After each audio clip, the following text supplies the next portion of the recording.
Thank you, Jill. I see you're on live on YouTube now. Council, welcome this evening to the meeting of February 24th. We'll call the meeting to order at 7 p.m.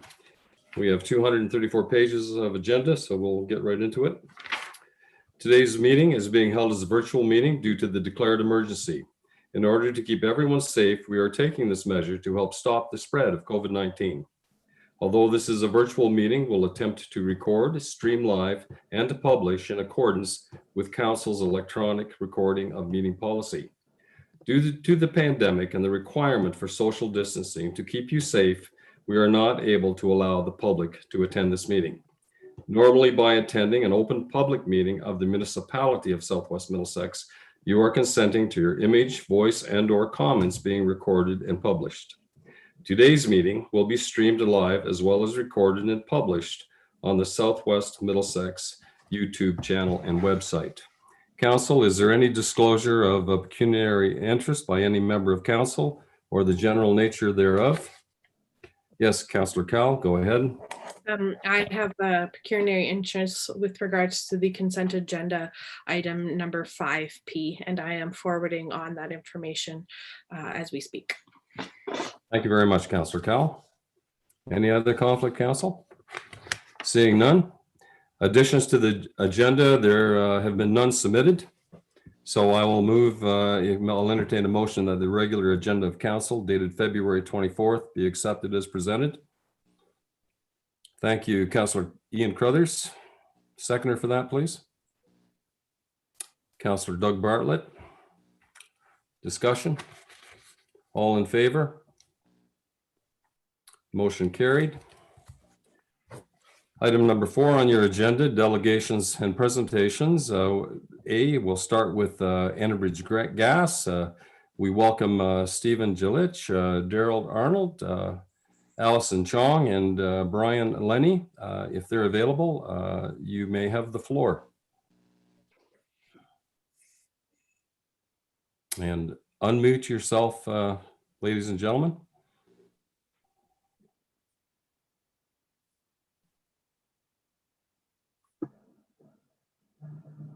And presentation from Enbridge Gas. Okay, does that work better if I'm unmuted? Yeah, it does. We can hear you. Welcome to Southwest Middlesex Council. Thank you, Your Worship, and members of Council. I'm not quite sure what you heard or what you didn't, but certainly we thank you for the opportunity to present this evening. Again, my name is Stephen Jellick, the Director of Southwest Operations at Enbridge Gas, and joining me this evening from Enbridge are Daryl Arnold, who's our Operations Manager. We also have Allison Chung, the Project Manager for the London Line Replacement Program, and Brian Lenny, our Senior Advisor for Municipal Affairs. And by the very nature of our presentation, I think the title says it all. We want to speak to you about the London Line Replacement Project. It's an important and critical piece of our infrastructure, and undoubtedly will continue to supply reliable natural gas throughout Southwest Middlesex. In addition, I think, and I'm not going to steal all of thunder from Daryl, but we will be talking about, by the very nature of the construction of this project, we're looking at potentially having 15 to 20 new customers added just because of the nature of this construction. So I think that in itself is a good news story. Further, I'd be remiss if I didn't say on behalf of the whole Enbridge team that we'd like to thank staff who from early, I'll say last year, have been working with our team, and my understanding is it's been going quite well. I'm not surprised, mind you, because I think that's what the history sort of bears with respect to the relationship. Maybe if we can move to the next slide, please. So is everyone seeing the slide, the presentation? Not at present, Stephen, not yet. Okay. Brian, Lenny, are you able to, if somebody transfers that responsibility to you, you're able to do that? Yeah, I'm not able to share my screen at this time. Okay, maybe we can pause for a second. Your Worship, is there someone there that is in charge of presentations? If you convey the chair to Jill, possibly we may be able to help you out to some degree here. I can share it now. Okay, great. We've got it. It's up. Okay. Okay, thank you. So if we just move to the second slide, and maybe what I just want to touch real quickly here is that Enbridge Inc. was formed on January 1st, 2019. And again, that's the amalgamation, and many of you are familiar with Union Gas. And that was the amalgamation of Union Gas and Enbridge Gas Distribution into Enbridge Gas Inc. And maybe the other thing, and I would say, you look at that picture, there's quite a footprint. And I'll say that footprint within North America represents the third largest in terms of volume send out, or rather the largest from a volume send out perspective. And just as importantly, we have probably the third largest number of customers. And again, in Ontario utilities. So it's a significant footprint for sure. Next slide, please. And what I would say here, like this slide says, safety is job number one, or safety is our priority. And I would just point you to the part that says, $2.9 billion over the last 8 years, and that is just an investment in the integrity of our infrastructure. And what it doesn't include is growth on our expansion and our day-to-day operations. So I think, again, when you think of Enbridge, I think safe, reliable is the two words that come to mind, and they should come to mind. And they certainly come to mind every time we take on a project, regardless of size and scope. Next slide, please. So we've been in I'll say a proud working relationship and serving since 1935, and we have 1,700 and change in terms of customers, as I alluded to earlier. We hope to increase that number, and again, it's spread across residential, commercial, seasonal, agriculture, and some industrial.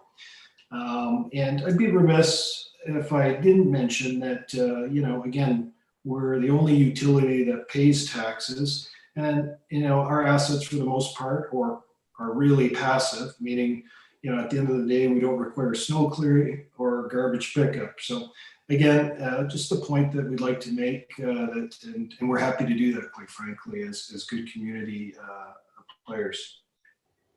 Next slide, please. Okay.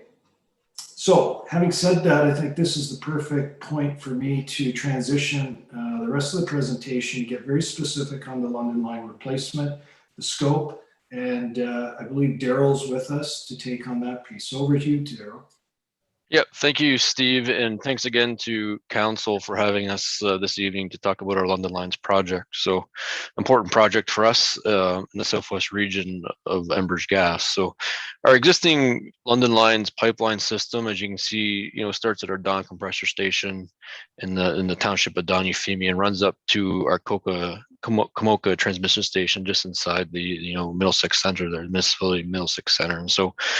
The existing pipeline system is a two pipeline system, and our replacement project is going to replace that entire system, which is about 82 kilometers in total length, with a single pipeline system. And so, and part of that project, we will be running a new 8.4 kilometer pipeline in the Stratford Caradoc to connect this new pipeline to our existing Down the Parkway pipeline. And really what that is about is providing some system flexibility and overall reliability to how we service the customers and communities off the London Line pipeline system. So the project is really is going to help us to continue to safely and operate and reliably operate this pipeline system by improving the integrity of this pipeline network. As I said, increasing the system flexibility of this pipeline network and ensuring that we have adequate supply to the Southwest Middlesex and the surrounding areas. As part of this of the project planning for this replacement project, Enbridge undertook extensive consultation, which included a third-party environmental report and virtual open house processes. So obviously with the COVID pandemic, we couldn't do our normal in-person open house process. But I think what we I was able to attend one of the open houses, and I think it was a very effective process, given the circumstances. It also includes mailouts to local residents and consultations with conservation authorities, indigenous communities, and of course, working with municipal staff through various permit and routing conversations. So Enbridge has awarded this a project to AECON to be the primary contractor. And the project will focus on hiring local construction employees where we can, and also will focus on sourcing local materials where we can. All helping to create jobs and in a time of economic uncertainty. If we could flip to the next slide, Brian. Thank you. So this next slide gets a little bit into more of the details, specifically how the project relates to Southwest Middlesex. So the existing London Lines pipeline system today serves directly hundreds of customers, and indirectly service a number of different communities, including Newbury, Wardsville, Glencoe, Appin, and Melbourne. And I think one of the main messages here today is that won't change. Whoever is serviced by the pipeline system today will be serviced tomorrow. And as Steve alluded to, you can see in the map there, the black line signifies or identifies the existing route of the pipeline, of the London Lines pipeline system, which you can see transverses a number of private easements.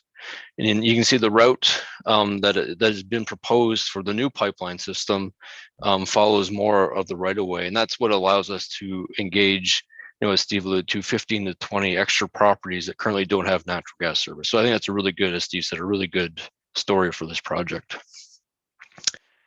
So construction is planned to begin this year, so later this spring, and we expect to be completed by December of 2021. There will be some construction activities, minor activities that go into 2022, project cleanup and restoration and decommissioning of the existing pipeline system. Our construction yard for this project will be located in Southwest Middlesex at 6457 Park House Drive. And as we get closer to construction, we're going to continue to work with municipal staff on this project, ensuring that any permits that we need for the project, we're going out to the municipal staff on time and making sure we're getting the right documentation permits in place, and continue to work with municipal staff on any issues that may come up throughout the project. And so, what can residents expect during construction? So as I just alluded to, we are starting to ramp up and get ready for construction. Expect to start later this spring, but we are starting site preparation, so and mobilization. So activities like tree and vegetation clearing are going to start to kick off. As I said, any residents that's connected to the pipeline today, there will be a slight disruption in service as we transfer that customer over to the new pipeline system. I would say this is a fairly quick process, and quick by what I mean is it all happening within one business day. It's fairly unusual for that to go longer than a business day, and we'll work with those customers to make sure that we do those activities at a time that is convenient for them.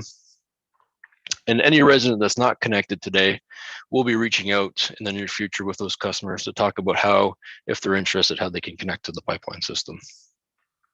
The project is going to have a community liaison position, and this role is really to keep residents and municipal staff and other key stakeholders up to date on construction activities. And so we'll be doing things like door-to-door visits, mailers, to inform about any road closures or detours or any other major construction activity that might be coming up that could cause a disruption to residents.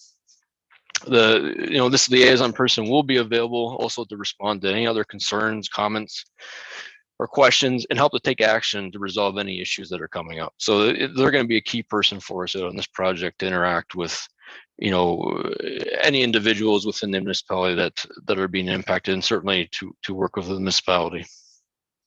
We're also going to have a landowner relations agent available during construction, again, to work with landowners on any issues that come up that would be specific to their piece of property. And we also have as you can see on the screen there, an email and a telephone number that is available for our residents and members of the public to reach in to provide any comments, questions, or concerns that they may have. The final note that I want to bring up is, Enbridge recognizes that these are challenging times for residents, across the province, but also in Southwest Middlesex and across Middlesex County. So as such, this project will have a community investment budget available to help support local organizations. So the community liaison person will be reaching out during construction to organizations across the municipality to understand how we can best, work with them to help, support the community through the project. So with that, thank council again tonight for having us here tonight to talk about the London Lines project, and certainly would be open to take any questions that anyone may have.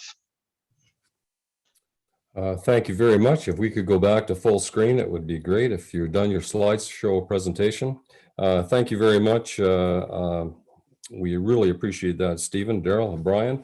I see some hands up and we'll entertain questions.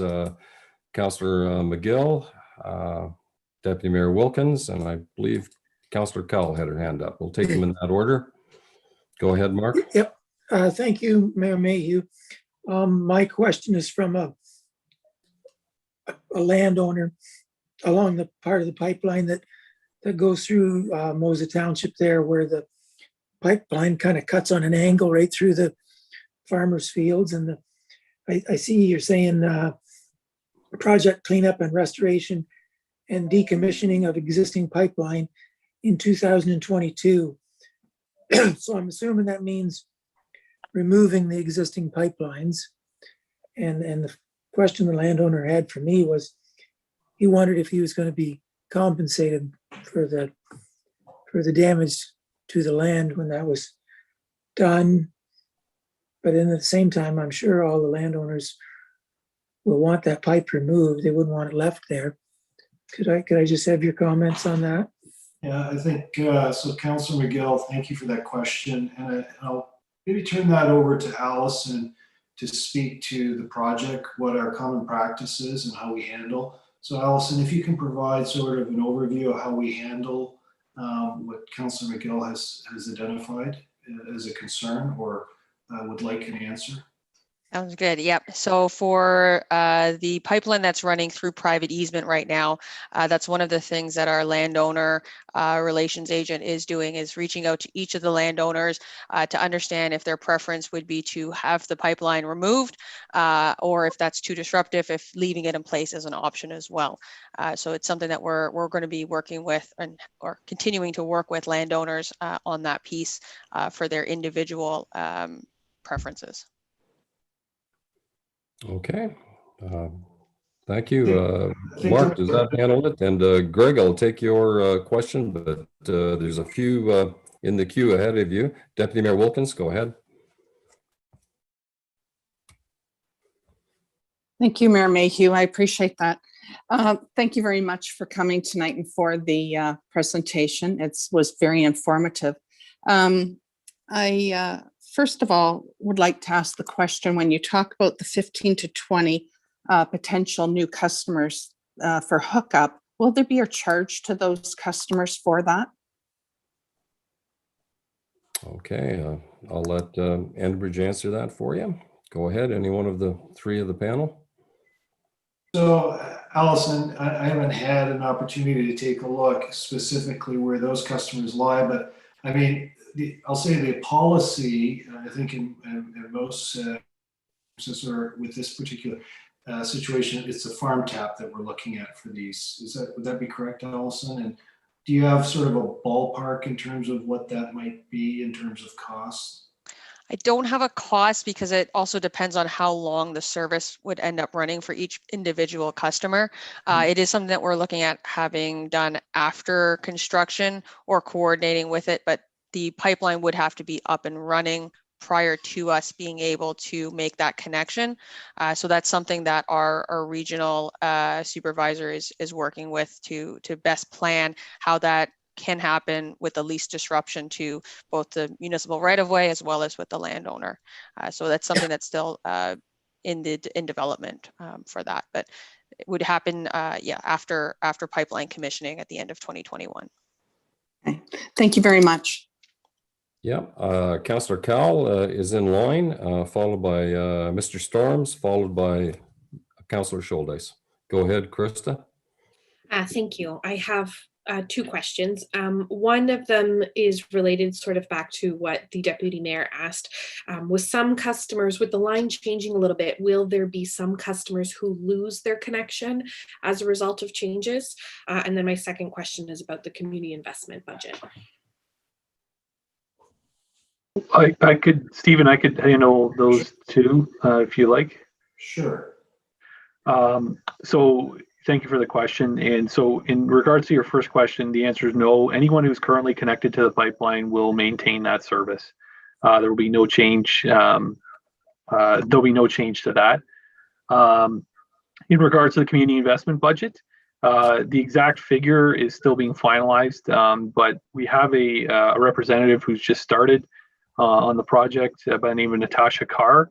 Natasha is going to be reaching out, and I just spoke with her today, over the next few weeks, to various organizations, charities, and other organizations in Southwest Middlesex to determine need, and from that point determine what type of donations may be available.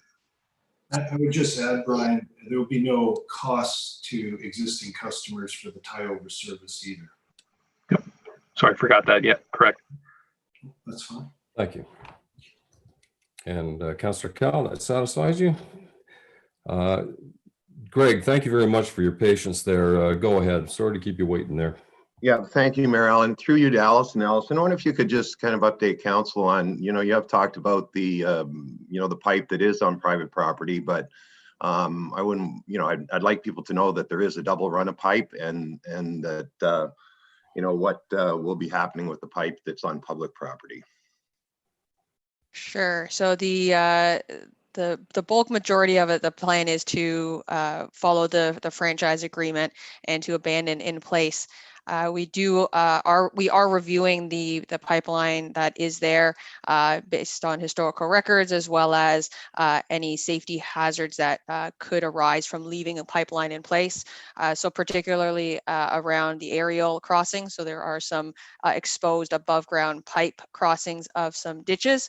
So those ones will definitely be removed. And as for the rest of the pipeline, like I said, the majority will likely remain in place, but where there are issues where we review either records or out in construction, we'll be looking and evaluating to make sure that we make the best decision for whether the pipe is abandoned in place or if we do remove it. Thank you. You're welcome. Okay. Thank you very much, Greg. Mike, Councillor Scholdeis, would you like to go ahead now? And you're muted, Mike. You're muted. Yep. Keep trying. You want to try again? Yeah, we got you, Mike. I think you're on. Hear me now? Yes, I can. Perfect. Okay. Thanks. Sorry about the late arrival, Mayor Mayhew. I'm having some serious internet issues here again. Are the connections done right at the road, or is there an expense to the ratepayers to reconnect on this line? Yeah. So the existing, I think I can handle that. I think the answer is the existing customers there will not be an incremental cost for this project as a result of this project. Okay, thank you. Any more questions? Last call for questions. Yes, go ahead, Councillor Bartlett. Thank you, Mayor. I believe Daryl mentioned this. I just want to make sure I heard it right. The disruption to the ratepayers, you figure would be 1 day at the most? Yeah, that's correct. I would say generally, the work will occur over 1 business day, usually, quite frankly, less than 1 business day for us to make the connection and the disruption for the customer. If it goes beyond a business day, I would say that's the exception rather than what we would normally expect. Okay, thank you. The one thing that I would want, and just in terms of being very transparent, not that we anticipate more disruption, but when we're talking about disruption, we're specifically talking about the disruption of service to that customer. the fact that we're going to be doing a pipeline, I mean, there will be construction activity. So I just want to differentiate between the actual service disruption, which is a day usually, and then obviously there'll be construction activity, Councillor. So again, I know that's what you were talking about, but I just in case somebody was unclear in terms of what we're getting at here. That's good. Thanks, Stephen. Yeah. You're welcome. Thank you very much. And any more questions? Yes, Councillor Cal, go ahead. This isn't necessarily specific to the London Line project, but I figured I had you guys here, so I'd ask. Earlier in, I think it was last year perhaps, there was a request that we recommend some other additional sites in our area if at any point in time you were looking to expand your area. And I've had many farmers inquire to me about the possibility of one of those sites that was recommended down Old Drive and then along to Middle Miss, which would potentially connect the Indigenous area over there. So I was wondering if you had any insight or any updates or any positive news you could sort of send our way. I think you know, this is where Brian Lenny just loves to jump in. So Brian, over to you. Yeah, so thank you. And yes, that was on one of the earlier slides, and an excellent question. So absolutely, the projects along Old Drive and Middle Miss area were submitted to the provincial government. The deadline initially was in early summer, but because of the pandemic, the government actually pushed the deadline out a bit. So we've submitted everything based on their deadline, which was, I believe, beginning of August. And we're now just essentially in a holding pattern, waiting on the provincial government to make the decision as to which projects under their natural gas expansion program are going to proceed, and whether one or both of these projects in Southwest Middlesex will proceed. We've submitted all documentation. We've certainly let the government know of our interest in expanding service here and in other areas of the province. And really what I will say, though, is that the decision lies with the provincial government. So it will be made by the Minister of Energy in consultation with other cabinet members and members of provincial parliament. But we have submitted all documentation, and now it's essentially up to the province to make those decisions. Brian, could you also provide perspective and level set with regards to how many projects were submitted, and then also equate that to the budget that we are currently aware? So just to level set the council, please. Yeah, absolutely. So the provincial government has made available, and I do apologize, I believe it's 130, it's either 130 or 160 million. 160 seems right. I apologize, the figure's not in front of me. Available for these expansion projects. Enbridge Gas across the province, so everywhere, we've submitted 200 projects with a total value of about $2 billion. So we know that there is a lot of interest out there, and the government is quite aware that there is a significant interest, but there is only 160 million available for these connections, and $2 billion worth of projects submitted. So so just to keep that in mind when decisions are made. Thank you, Brian. Thank you, Brian, very much for that. Yeah, that is another conversation, and I was very much aware of it, that this is a replacement of the London Line, and the other is with the Ministry of Energy, Mines and Northern Development conversation, and we're looking forward to that. On one of those roads that run parallel to that, we have 57 people who would love to have gas, and on top of that, 4 corn dryers as well. So it seems like a lot of money, but when the demand is that great for your product that you people market, it doesn't go far. But council, I'll give the last opportunity for a question just in case I miss any. There's some councilors that haven't had an opportunity. Seeing none, I want to thank all of the delegation from Enbridge. Thank you very much for the information. Staff, I want to thank you as well for the work you've been doing with them, and we wish you farewell. Thank you, Your Worship and Council, for the opportunity. Have a good evening. Moving on to delegations, we have 4B, Monteith Brown Planning Consultants regarding the Recreation Master Plan. Todd Brown and Dennis Kwan, if you're with us, we'll give you a moment to get oriented, and we look forward to seeing you. I see your names on the screen. If you'd be kind enough to unmute yourself. we can begin your presentation. Great. Thank you, Mayor, Deputy Mayor, and members of council. It's a pleasure to be here tonight. I'm Todd Brown. I'm a principal planner with Monteith Brown Planning Consultants. Our firm is a firm that specializes in planning for parks, recreation, culture, and trails throughout the province. And tonight we wanted to provide you with an update of the status of the master plan that we're undertaking with you. Dennis Kwan is a senior planner with our firm. Dennis is just pulling up a presentation, and Dennis is going to run us through that. And then after that, we'll be happy to answer any questions or comments, take any comments from yourselves. I'll hand it over to Dennis. Thank you, Todd. And thank you, Mayor, Deputy Mayor, and members of council and staff for allowing us to be here tonight. Does everybody, can everybody see the presentation? Yes, we can, Dennis. It looks good. Yeah. Right, perfect. Thank you very much. So what you have before you is a draft of the Phase 1 report to the Recreation Facilities and Recreation Master Plan.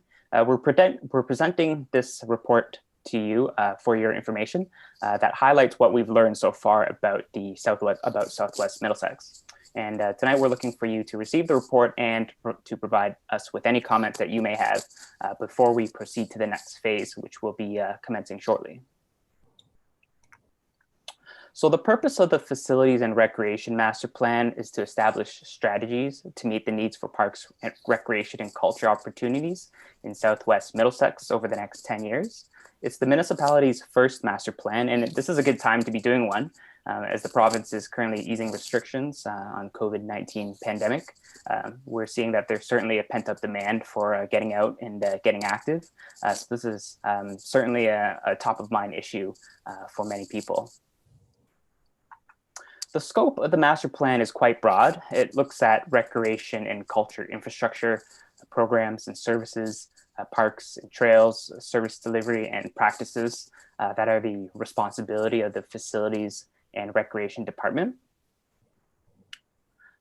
And in terms of the project update and where we are in the process, we're just getting started in the planning process, so we don't have any recommendations at the moment.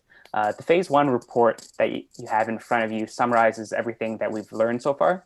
So it includes background research, local demographics, trends, facility inventory, programs and services that are currently provided by the municipality as well as community partners. And these inputs form the foundation of the master plan. So we're bringing this document forward to you to provide an opportunity for council and staff to review what we've learned so far.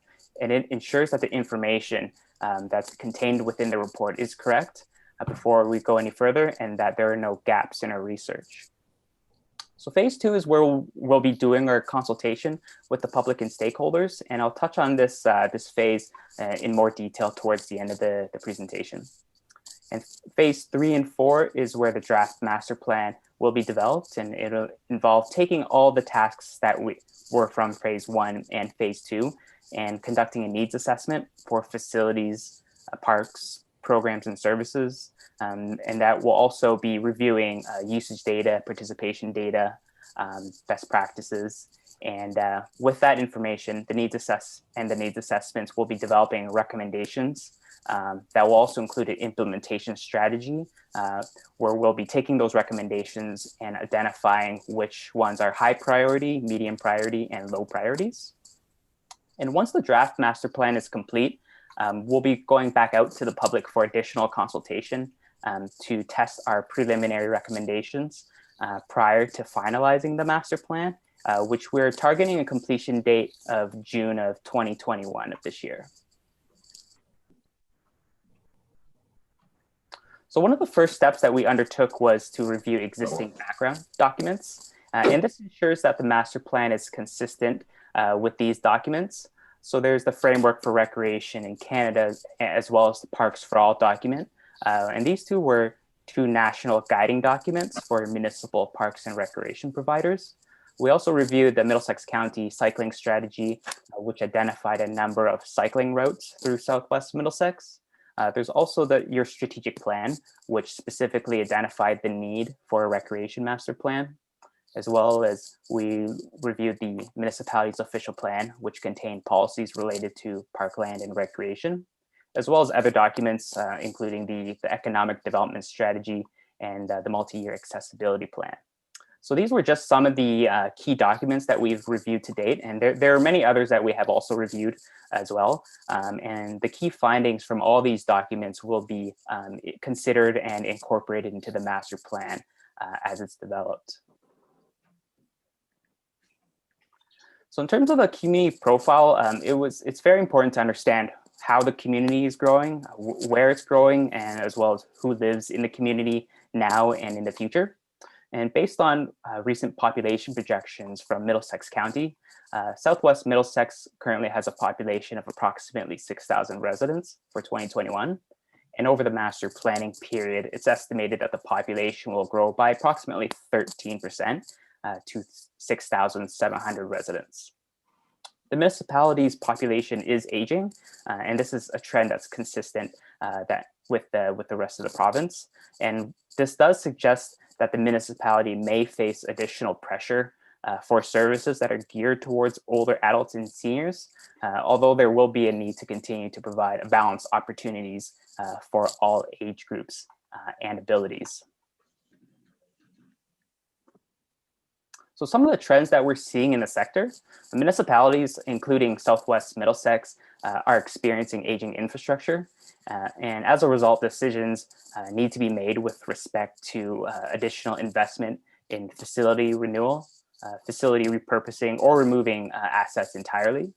So one of the benefits of having this master plan being done is that it will help identify where the municipality should be making their investments, or what should they look like in the future. Municipalities are now also required to meet accessibility requirements for all new and renovated facility. And we're aware that the municipality has been undertaking a number of accessibility retrofits to their playgrounds, as well as there's also plans in place to undertake accessibility improvements with the Glencoe Arena, as well as the outdoor pool. Modern facilities are also more multi-use rather than standalone. And as municipalities are combining a variety of civic uses at single locations, they're typically considered to be community hubs where residents and family members can all gather at one location to access a variety of services. The lack of free time has also been typically being the #1 barrier to participating in parks, recreation, and culture opportunities. And generally speaking, people are just too busy these days to participate. And they also don't know what their schedule is going to be like over the short term. So they're more unlikely to register for 8 or 10 week programs. And what this means for municipalities is that there's a need to be more accommodating of residents through changing hours of operation or providing more drop-in times or activities. And the lack of free time has really been a major contributor to the growing popularity of unstructured activities where residents don't have to pre-register. They can participate in activities at times that work for them, such as dropping in for swimming, recreational swimming, or public skating, both of which are activities that the municipality provides. There's also a growing demand for new types of activities and facilities, such as pickleball. 10 years ago, and there were very few people talking about the activity, and now in every community that we're working in, pickleball is typically, we're seeing a strong demand in a lot of communities, which is typically driven by the aging population cohorts, but we are seeing some interest in pickleball from a younger population as well, who are taking up the sport. And outdoor fitness equipment is another example of a common facility request that people typically make. And we haven't gone out to the public yet in Southwest Middlesex, so it'll be interesting. So we will be looking at what activities people are in the community are interested to see if that is aligning with the trends that we're seeing, or is there something else in the community that people are interested in. Partnerships are also very important, particularly in smaller communities such as Southwest Middlesex, as it allows groups and organizations to share resources and responsibilities, and it also takes pressures off of the municipality to provide programs and services. And smaller communities are also embracing the community hub model, where municipalities are primarily focused on providing facilities, and supporting local organizations who may have more experience and expertise in providing specific programs and services.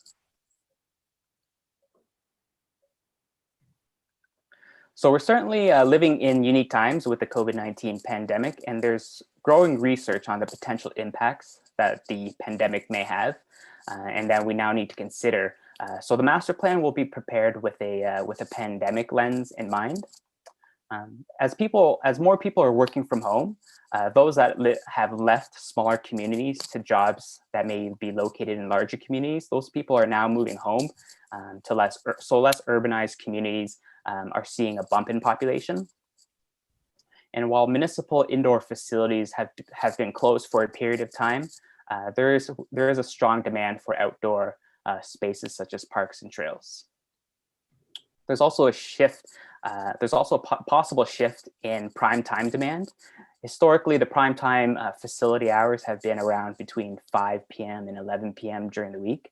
But now with people working more flexible schedules at home, communities may be seeing more daytime usage in their facilities.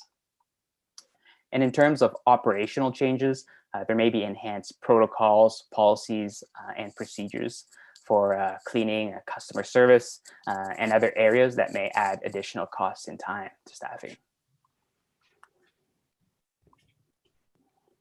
Building design requirements may also change, such as ventilation, room capacities, signage, and the use of materials.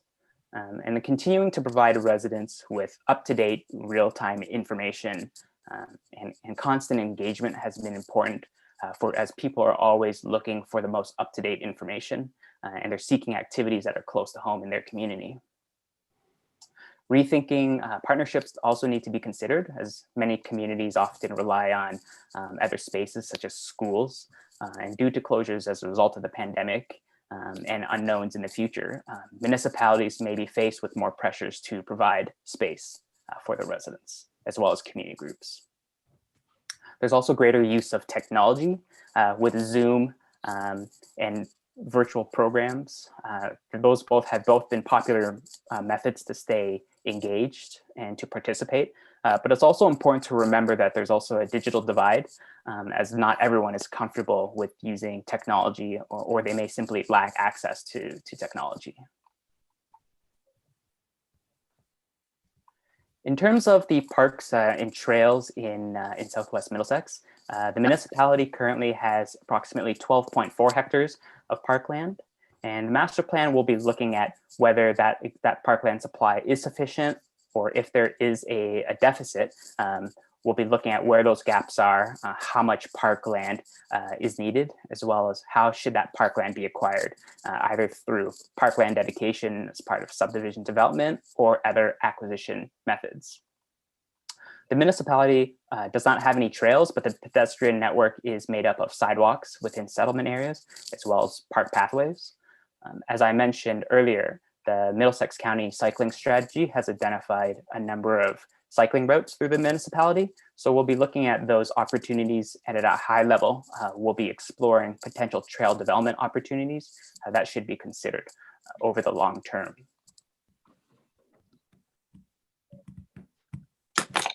The municipality provides a variety of indoor and outdoor facilities, from an arena, libraries, and other cultural spaces to outdoor pool and a splash pad, sports fields, playgrounds, off-leash dog park. And in addition to the facilities, the municipality also has access to amenities, including the ones at the Glencoe High School, as well as other providers such as conservation areas.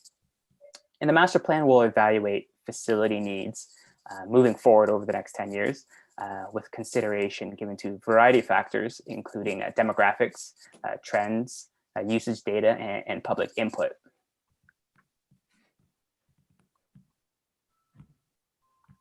The municipality's service delivery model is a common model that we see in many smaller communities, where the facilities and recreation department primarily provides space with some direct programming, including ice and swimming.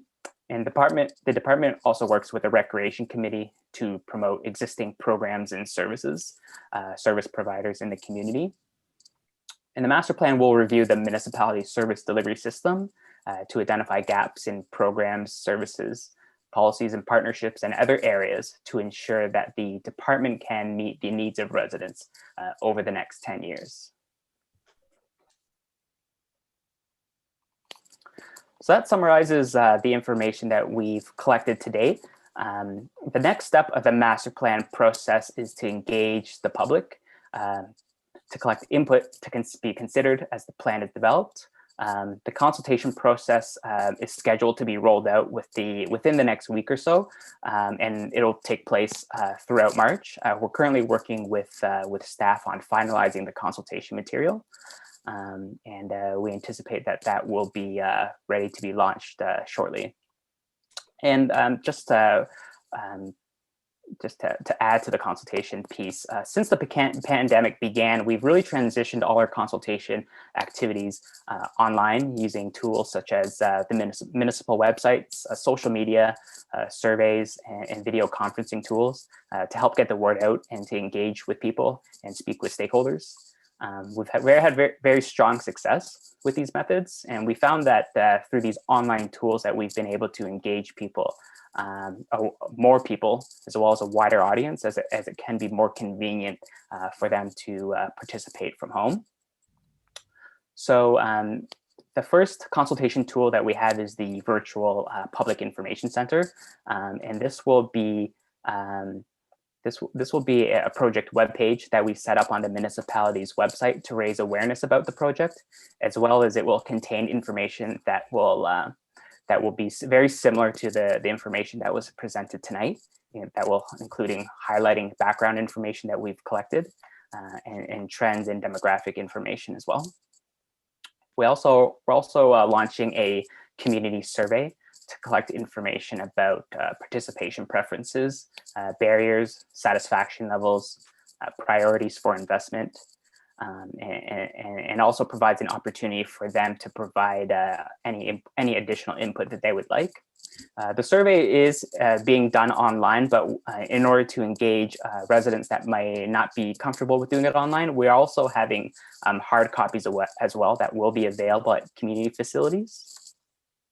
We'll also be engaging stakeholders and focus groups to identify challenges related to parks, recreation, and culture, as well as we'll be speaking with each member of council, as well as staff and the recreation committee to get your perspectives on parks, recreation, and culture system.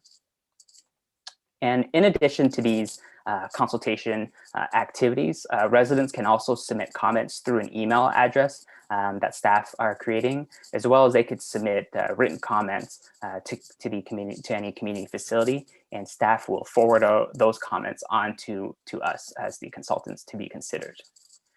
And once the consultation phase is completed, we'll be coming back to council to make another presentation, and there will be another a mini report that will highlight the key findings from what we've heard in the community. So we have a number of ways for the community to get involved in this master plan process. What we're trying to achieve is, or what we're trying to avoid is to get to the end of the master plan process, and we don't want to avoid a situation where where a resident says they didn't have a chance to provide their input. So we'll be working closely with staff to promote consultation opportunities as much as possible. So with that, we can turn it back to you, your worship, and members of council and deputy mayor, and take any questions or comments that you may have. Well, thank you very much, Dennis. If you could give us back the screen so I can see our council, it would be great. Thank you very much. First of all, I'd like to thank both Todd and Dennis for the presentation and your presence tonight. We're indebted to Monteith and Brown to take us by the hand here.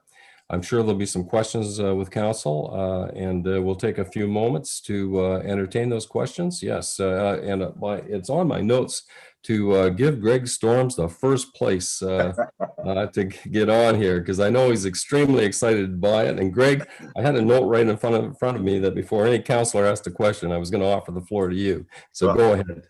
Well, thank you, Mayor Allen. Just through you to council, A couple of things, quick things. One, this is an exciting time for me and Alex, and being the first master plan and the residents of Southwest Middlesex. So not very often we get an opportunity to kind of set the future for the next 10 years in recreation.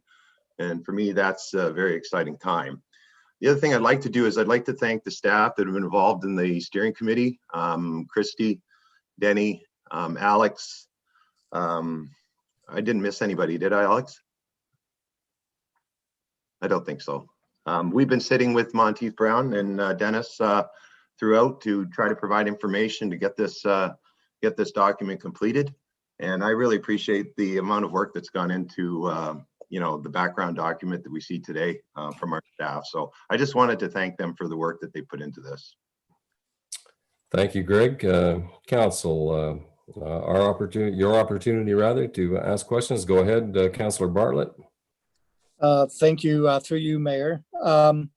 This is a 10-year plan. Am I correct in thinking that it would be up to Southwest Middlesex to review and tweak as the years go by? And if that's the case, how often should that be done in your opinion? So I guess at a high level, and Dennis can jump in as he feels necessary. Typically, you would review the plan on an annual basis during your budgeting process, and just to make sure that the recommendations continue to make sense. We recommend that these plans be updated every 5 to 10 years, depending on the level of change that you see in your community. So if you see tremendous growth, and we do know there are subdivision activity taking place in your community, and so some things could change and require you to sort of update the plan. At the same time, we try to create a living document, so it allows your staff to sort of look at our projections in terms of participation in various activities and the demand on facilities, so they can make adjustments going along to make sure that your needs are being met. Another important aspect of these plans is that it identifies priorities. And so by doing so, what it allows is that it allows council to know what the priorities are for the community, but also if there are grants out there that you could apply for, it does provide the background for those grants and put you in a much better position to apply for them. So hopefully that answers your question. Yeah, that's good. Thank you. Thank you very much. Councillor Vink, go ahead. Thank you, Mayor Allen, to Todd and Dennis. Just wanted to make sure that you are aware that Southwest Middlesex is quite a large area, a lot of small communities, a lot of rural people have their own space. I know where I live, I have trails where I walk. Will you be taking that all into account when you're doing your recreation plan? Yes, certainly. We'll be looking at all of the current assets that are out there. We recognize that it is a large community geographically, and that there are a number of sort of urban settlement areas, but also a large rural population as well. So our goal is to make sure that all people within the community have an ability to participate and to provide their thoughts and opinions and priorities. But also with our research to recognize that geographically you are a large community, and access to facilities, access to programs may be different depending on where you live within the community. I have been through your community many times throughout the years, particularly my grandparents lived in Inwood. I know it's outside your community, but we would typically drive through, stop in, and check out the different things that are going on in the community. So there is some background there, but we will certainly take into account all of the things that you mentioned.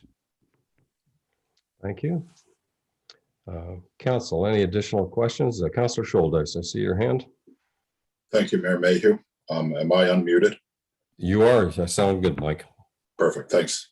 Okay. I'm just wondering if you'd like any corrections to the community organization table now, or would you prefer that we email them to you? Well, I guess just for the sake of time, we know you probably have a busy agenda tonight. If you want to forward any corrections or changes on to Greg, or Alex, and they can provide those to us. Okay, thank you. Okay, thanks, Councillor Scholdice. Deputy Mayor Wilkins, did I see your hand?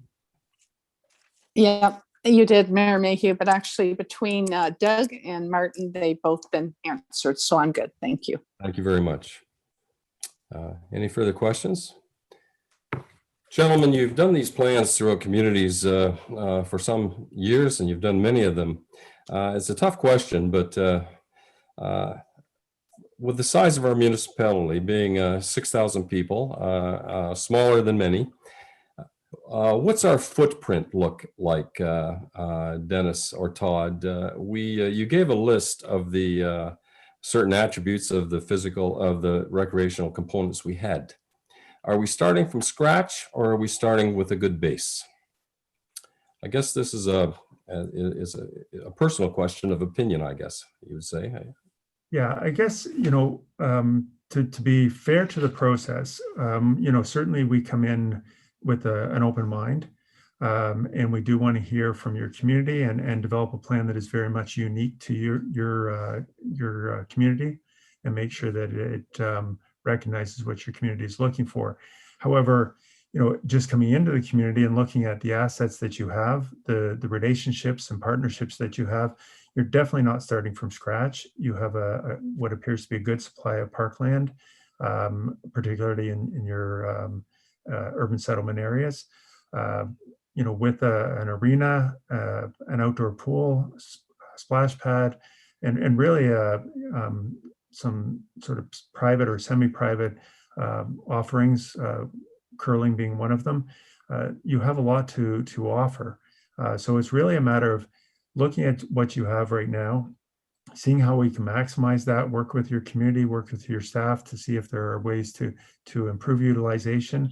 And if there are gaps, we'll identify that through this process and bring that back to council. And certainly we have a number of phases in this project, and we'll be back to council at the end of each phase to make sure that we're on track and to get your input. But you're definitely not starting from scratch. You're starting from a good place. At the same time, we're not making any kind of predetermination of sort of what the wants and needs of the community are. We do want to hear from your residents and your stakeholders and get their thoughts and opinions as well. That's the answer. You bet. Thank you very much. Council, last call for questions.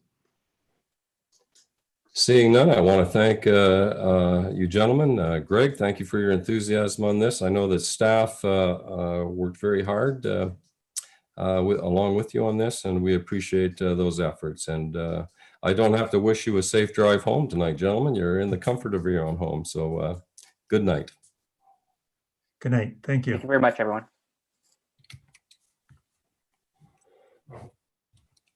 Moving on in our order of business, council, it's soon to be 8 o'clock. Consent agenda is before you.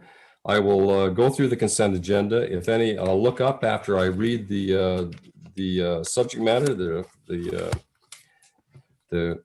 business who mailed it to us, and I'll watch for hands. Southwest Middlesex Council minutes of February 10th and February 18th. Southwest Middlesex vouchers. Yes, Martin, go right ahead. Councillor Vink. Okay, thank you, Mayor. I have a couple of items. First of all, 044895, fiber cable damage. I have a couple of comments on that. Wonder why we were not informed about this incident, and also what exactly happened. We have more people in the office now because of reorganization. And one time we had 2 managers. Now we have 1 manager and 2 supervisors. And so I just would like to have an explanation of what happened here. Greg, it happens when 20 hours. You have any digging. It was an unfortunate accident, and Bell are somewhat merciless. I saw the check go through my desk, and I was aware of it. But Greg, I'll let you answer that to see if we can accommodate Councillor Vink here. Yeah, through you, Mayor Allen. You know, the incident itself certainly is, you know, something. I mean, every day that we work to try to locate or, you know, deal with infrastructure underground, I mean, it's not a science. I mean, a lot of cases this ends up being, you know, where you have people in the field where you have an approximate. So, you know, in many cases, in this particular case, we would have, you know, if they felt they had the direct location of the cable, but it wasn't where they dug. So I you know, certainly have had conversation with them, and moving forward, we would bring in, you know, we would bring in sucker trucks next time. So we will have to upgrade our level there a little bit. I don't blame anybody for this kind of an incident. It happens every day. We've had 4 services hit in Glencoe this week through the company that's boring in town. So, you know, this is not, we do not know where every single line is underground. Unless there is a tracer cable on this, it is a guess. So I'm constantly having contractors spot pipes. And in this particular case, if there was any doubt, I think the staff would have had a sucker truck come in and spot the pipe. They didn't think there was, but, you know, it's unfortunate that it happened. And certainly moving forward, you know, we've all talked about it and it won't happen again. But, you know, the infrastructure game every day, and it's not an easy one because there are a lot of pipes and a lot of stuff in the ground, and sometimes it's very difficult. So as far as, you know, whether council was notified to this one or not, I mean, there was a fair bit of a discussion with us, with myself and Bell, with regards to this charge, because we are a utility as well, and those discussions just ended this week. You know, where I was trying to you know, basically get them to understand that you know, they have cable on our public right of way everywhere. We're a utility as well, and that we go through this type of thing ourselves, and that we just don't you know, get collection companies to send out invoices to people. So Kristen and I did check with the insurance company to see whether it could be claimed, and certainly the conversations there would suggest that we just move forward. So I think the staff out there, I don't think it has anything to do with the number of staff either. You had the same people in the field making the decisions, whether they were, you know, whether it was, you know, a person that was part of the union before that's not part of the union now. So, and I do not blame the staff, but certainly what I think can happen moving forward is that we can, you know, we would have to, if there's any doubt at all in our minds, we're going to have to get sucker trucks to come in there and suck all that soil away so we can find those lines. So hopefully that helps. Okay, thank you, Greg. Martin, Martin, for your own information, Greg, correct me if I'm wrong, but a sucker truck to perform that function would be $1,500 to $2,000 a site. Is that approximate?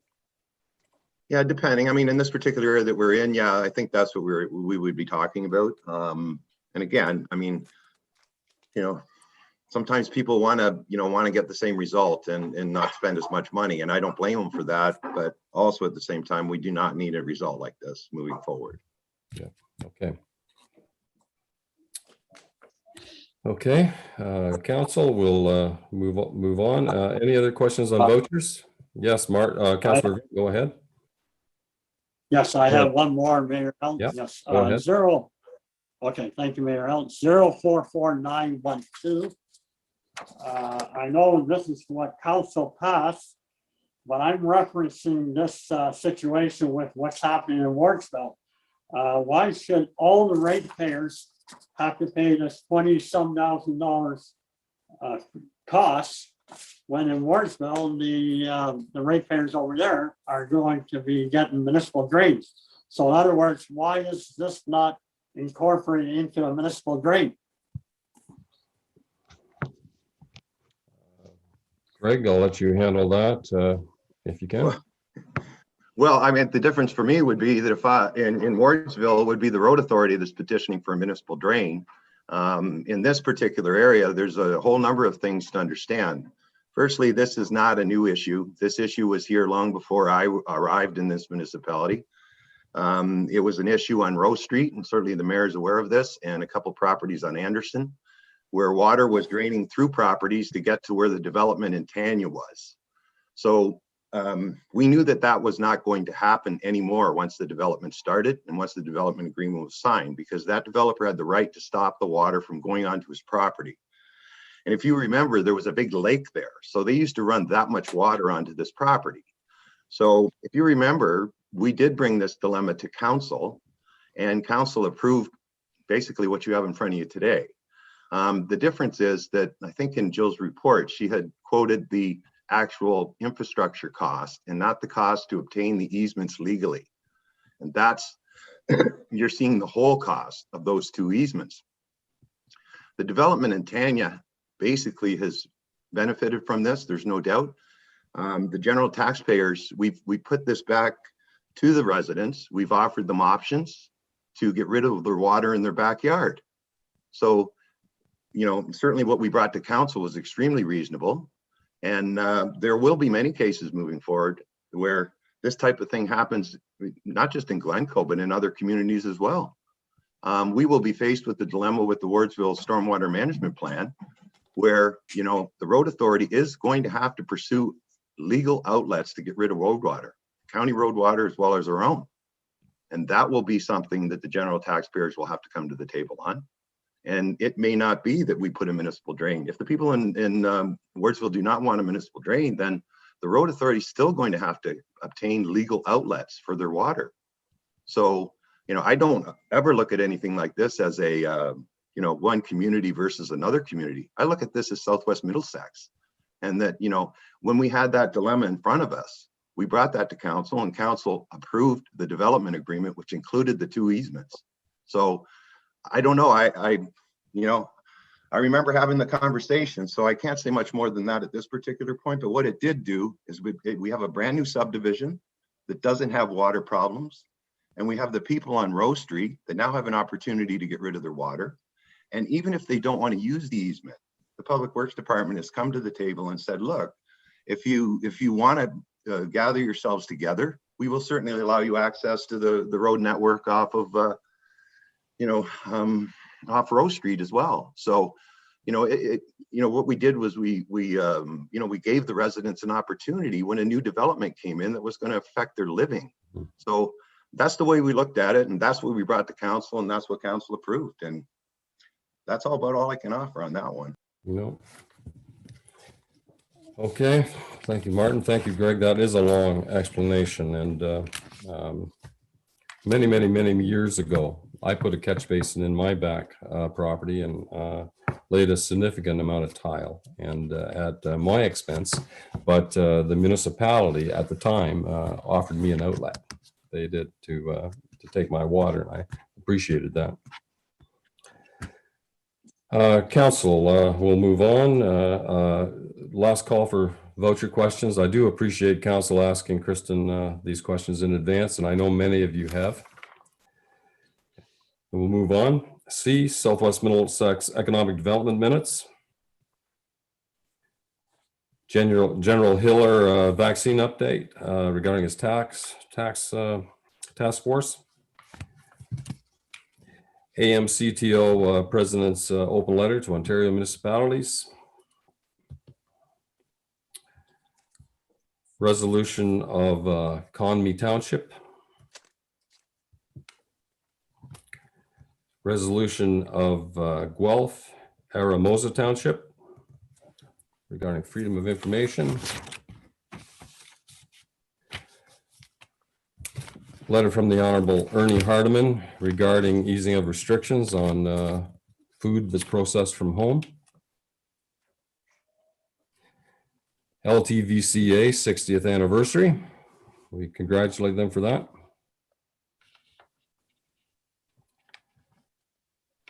Town of Orangeville, a resolution. Resolution of North Middlesex. Yes, Councillor Scholdice. Thank you, Mayor Mayhew. I know we were supposed to form a committee here that hasn't gotten off the ground, but I think it would be wise for us to support this resolution from North Middlesex. Yeah, I have the same opinion. Councillor Scholdice, if you hadn't made the motion, I certainly would have. Is there a seconder for Mike's motion? Just to advise council that they're a municipality of similar size. They have the same problems we have with high schools and a few elementary schools, and they're protecting their barrier. Yes, Councillor Vink, would you like to second that? Yes, please. Thanks very much. And just to remind council that Deputy Mayor and myself participated in an open house at the Thames Valley Board to support ours. But it's moved and seconded that we'll endorse North Middlesex submission here. No questions? All in favor? Carried. Town of Gravenhurst resolution.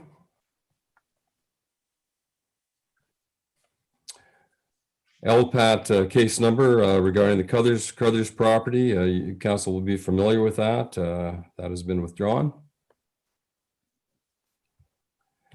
Next, council composition.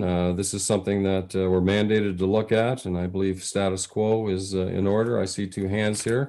I saw Councillor Vink's hand first, followed by Councillor McGill. Yes, thank you, Mayor Allen. Yeah, I'm just wondering why this was on. Are we going to get a report later on this, or are we supposed to decide this tonight? Jill, what was your intention here? Through you, your worship. So the municipal council has an opportunity every term of council to look at its composition. The only reason this report is on there is to remind you that there's a deadline if you wanted to make changes and have them in place prior to the next election. It's really up to council to determine whether or not it wants to review its composition or not. Okay. Mayor Allen, could I do a follow-up? Yes, go ahead with the follow-up, Councillor Vink. It's your follow-up question? Yes. Well, I would like to review the composition.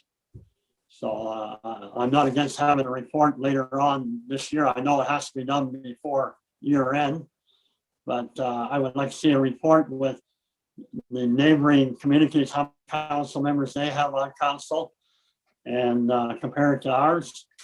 And I believe most of them have 5. So I would like to see that all in a report and present it to council.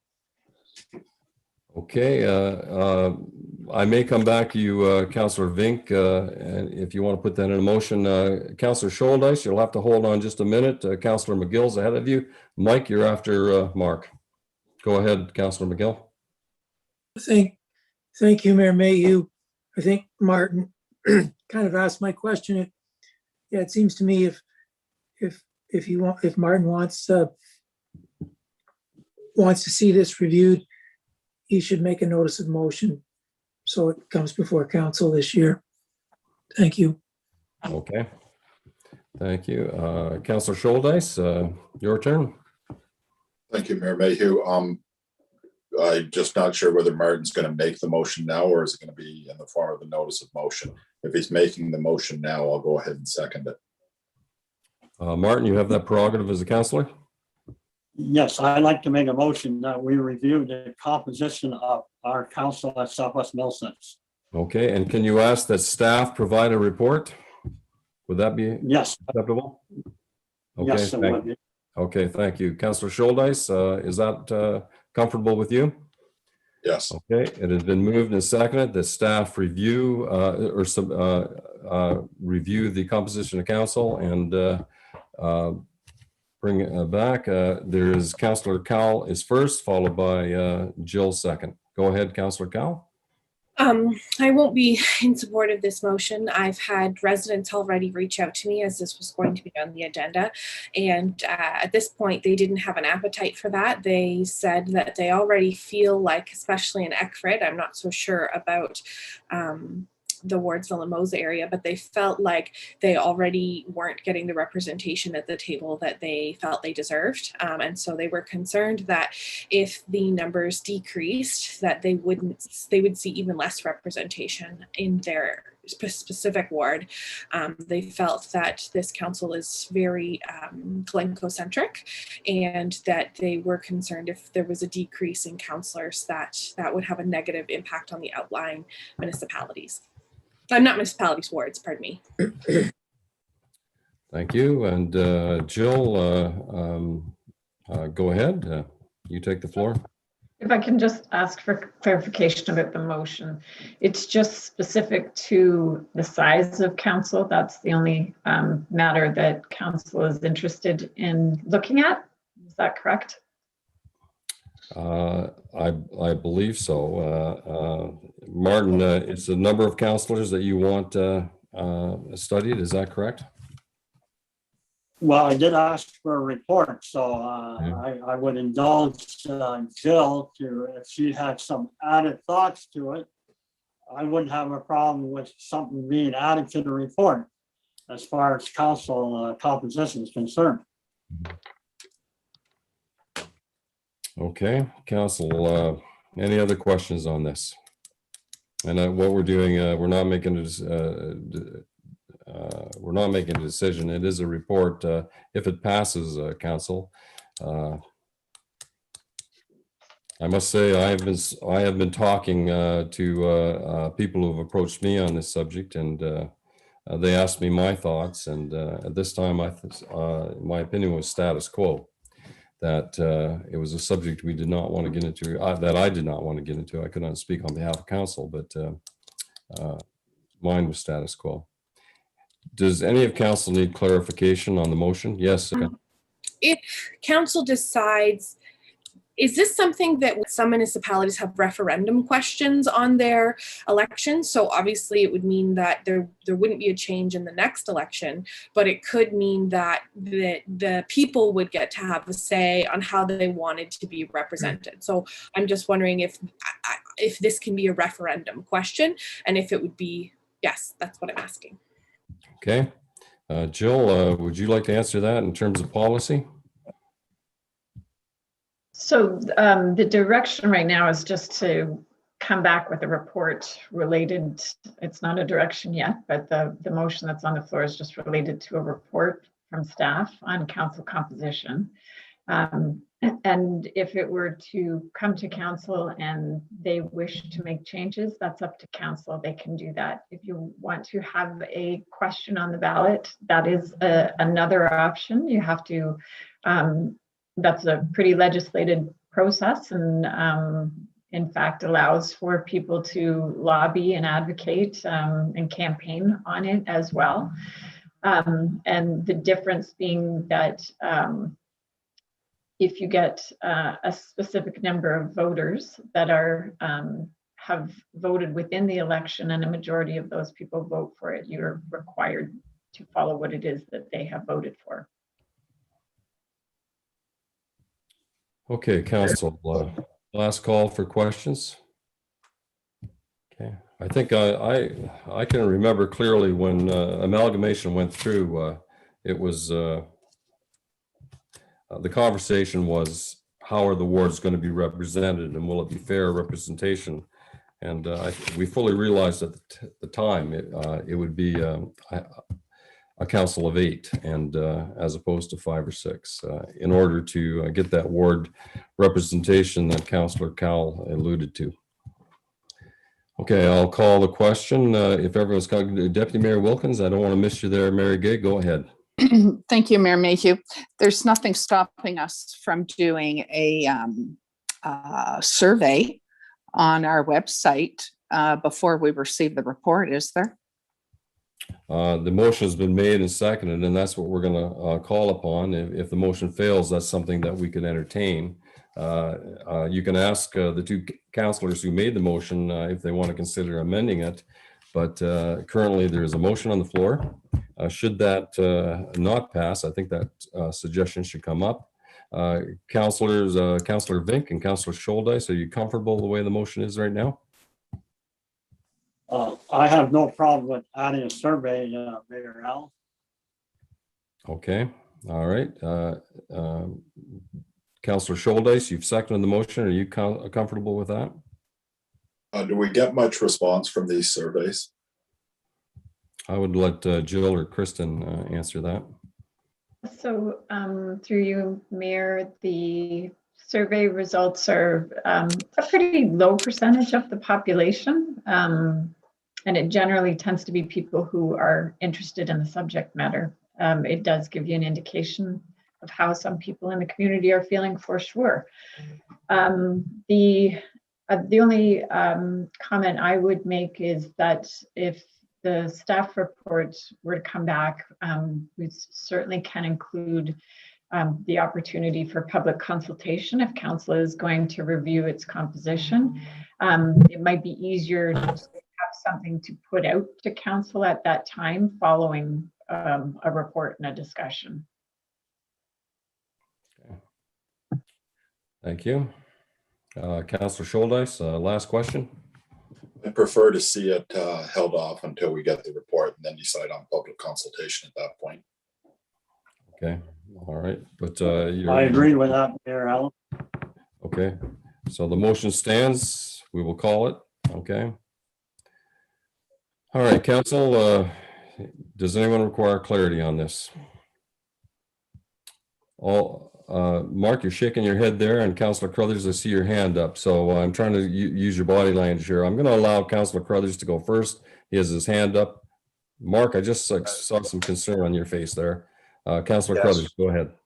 Yes, just to be 100% clear, if you could read back the exact motion, just to make sure nothing's changed. Okay, Jill, if you could do that for the convenience of Councillor Crothers.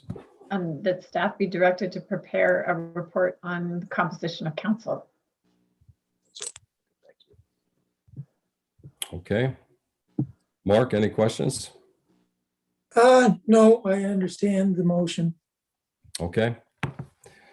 All in favor of the motion? I'll call the question. All in favor? All opposed? I think the motion is defeated 4 to. Oh, Jill, did you get the hand count there? 4 to 3. What was your outcome? It's 4-4. Yeah. Is what I saw. Okay, defeated. Okay, yes, Councillor Cowell, Councillor Scholdice. I'll take Councillor Cowell first. I saw Krista's hand first, followed by Mike. Go ahead, Krista. I move we move the report. Okay. That we file the report. The recommendation is that we file and receive. I move that we file and receive the report. Okay. All right. Okay. Councillor Scholdice, I don't want to miss your comment, Mike. I saw your hand up there.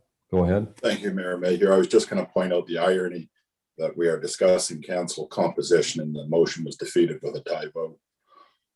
Yeah, it is ironic. I agree.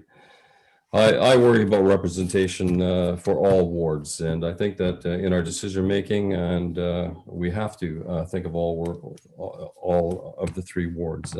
Those thoughts went through my mind during the recreation consultation this evening, that Wardsville cannot be left out of the equation, and it's we have some sizable projects ahead of us, and it's my opinion that I know we have a large council, and we have reduced our meetings to a month. That produces some economies of scale, and we want to make sure everyone is part of the conversation when decisions are made at council. Not to mention the fact too that staff have a significant amount of work on their plate as well, and I know they would generously provide their time for this, but the council have made their decision, and the chair is going to respect that decision. Southwest Middlesex Joint Building Services update. Councillor Scholdice, I see your hand. Thank you, Mayor Mayhew. I see that both North Middlesex and Adelaide Metcalfe have had bylaws brought before their councils on this. And is there a reason why we are not at the same stage? I'll let Jill answer that, but I know it's on the radar. Yeah, Jill, could you answer that? Sure. So Councillor Scholdice, maybe through the mayor, I would just note that after the last closed session, this council did pass bylaws. Okay. Right, so what's looked after? I can remember signing them. And the last item on there, Southwest Middlesex remuneration, the report's been circulated, and I know that's a public report. Okay, Council, that completes the items of correspondence. I'll entertain a motion that the Council for Southwest Middlesex receive the consent agenda items 5A through 5P as information and approve the February 10th and February 18th meeting minutes. As So moved. So moved. I'd like to move it without the joint building services update, please. Okay, yes, I can do that. Yeah, we can leave that up, handle that separately. We So can we'll move that one first. Yeah, we'll Councillor remove that Cowan. one first, and let's vote on the joint building services update, Council. I'll make that call the motion. question, thank you, and seconded by Councillor Crothers. Discussion, all in favor? Carried. We'll deal with the rest of the consent agenda.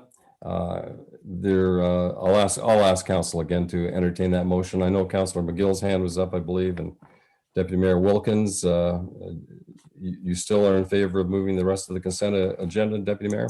I certainly can. Thank you. And Councillor McGill, I'll take your second position for that. Questions to the mayor or the CAO? All in favor? Carried by Council. Council, I move that I need a requirement that Southwest Middlesex Council move into the Committee of Adjustment in order to study a planning matter, B3 2021 at 8:26. May I have a mover and a seconder for that, please? Councillor Crothers, Councillor Bartlett.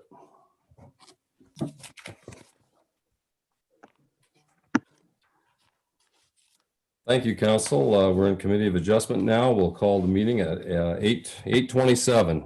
It took just a half a minute to get here, I guess. And to keep protocol, today's meeting is being held as a virtual meeting due to the declared emergency. In order to keep everyone safe, we're taking this measure to help stop the spread of COVID-19. Today's meeting will be streamed live as well as recorded and published on the Southwest Middlesex YouTube channel. Council, is there any disclosure of pecuniary interest or the general nature thereof? Seeing none, we will move to item number 3, the minutes of January 27th of the Committee of Adjustment. They've been circulated. If there's no errors or omissions, the chair will entertain a mover and a seconder. Councillor Crothers has moved the motion. Councillor Vink has seconded the motion. Any discussion? All in favor? Carried. Members of the public that are wishing to comment on the application were encouraged to provide written submission to the clerk by email or mail by noon on Tuesday, February 23rd before the meeting in order to provide comment or oral submission as a delegate. Members of the public who have not provided written submission to the clerk in advance of the meeting and decide to provide comment, oral submission while the meeting is ongoing will need to confirm their interest in doing so during the comment recess part F of the meeting and make their comment or oral submission during the oral submission of other participants. This will allow all the public to participate. We will call the public meeting to order regarding 24179 Pratt Siding Road. Eric McNally to order at 8:29. And Stephanie, if you could introduce council with the purpose of this meeting, I'll give you the floor. Thank you. So the purpose and effect of the application is to sever a residential parcel of land with an area of approximately 0.39 hectares or about 0.96 acres from an agricultural property known municipally as 94179 Pratt Siding Road. And I'm just going to share my screen with you all so you have a visual representation of what is occurring on the property.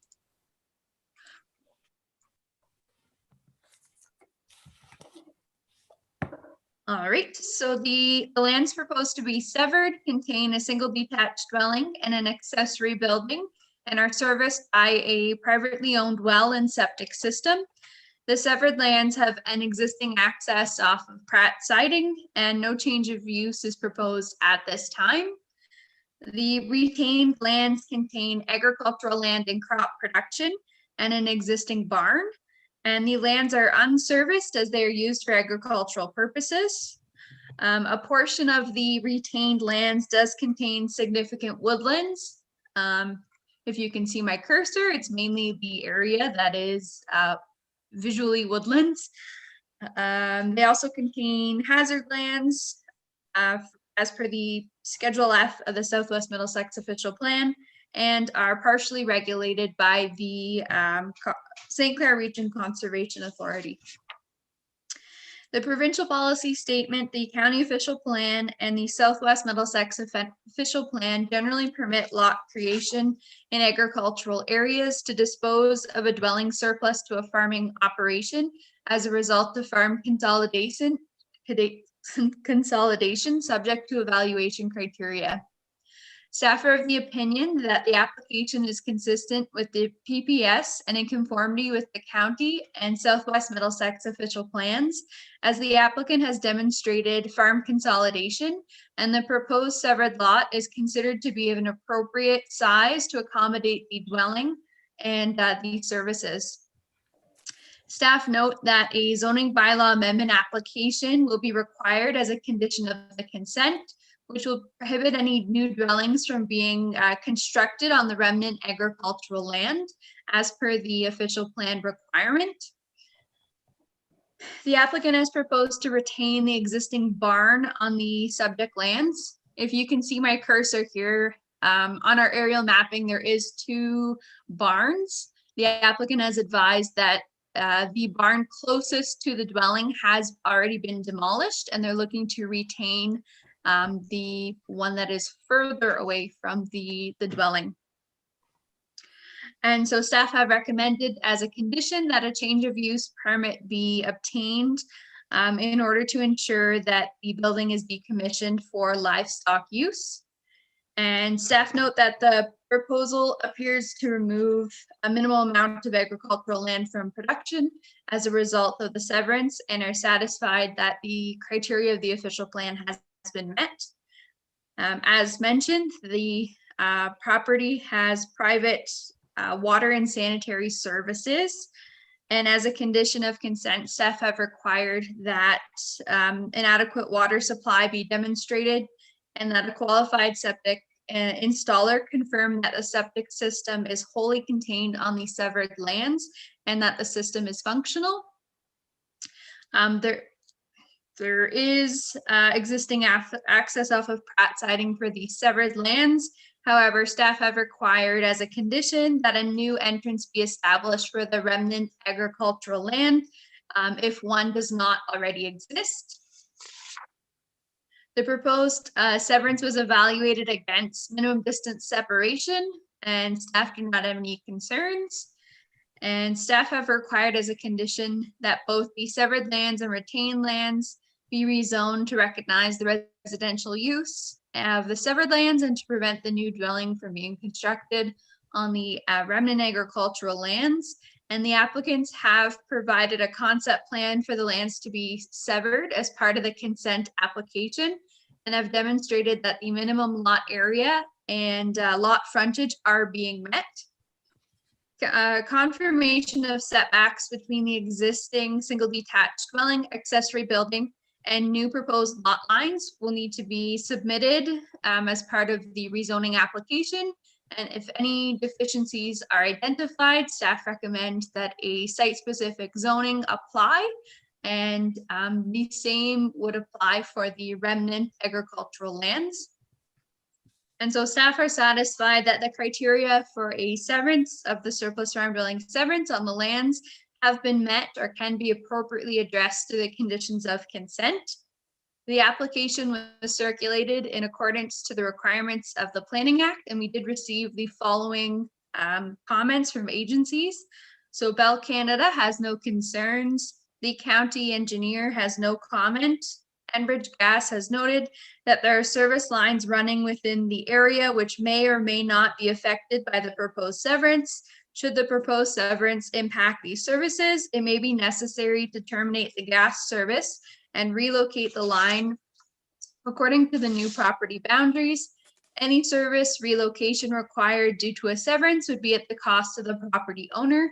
Also, should future gas service be required to either the severed or retained parcel, a request for gas service needs to be submitted to the district office. And the St. Clair Region Conservation Authority has no concerns with the application. So it is recommended that the application be granted, subject to the conditions which council will have before them. Thank you.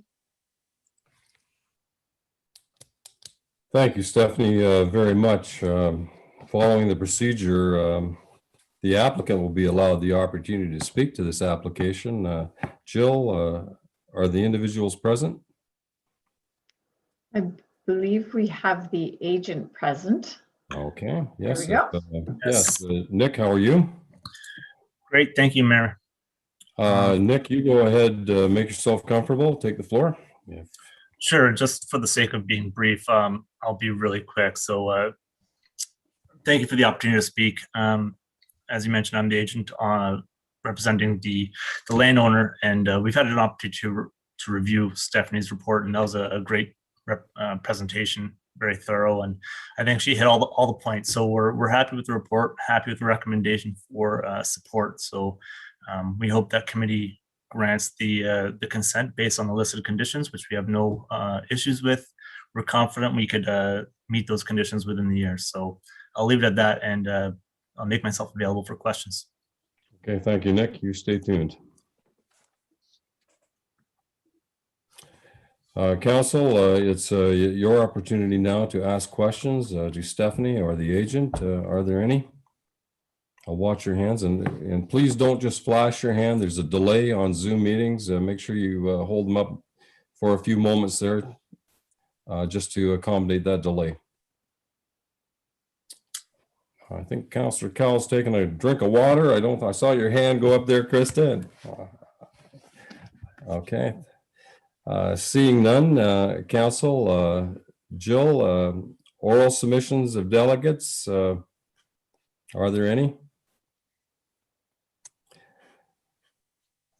No, there are no registered delegates.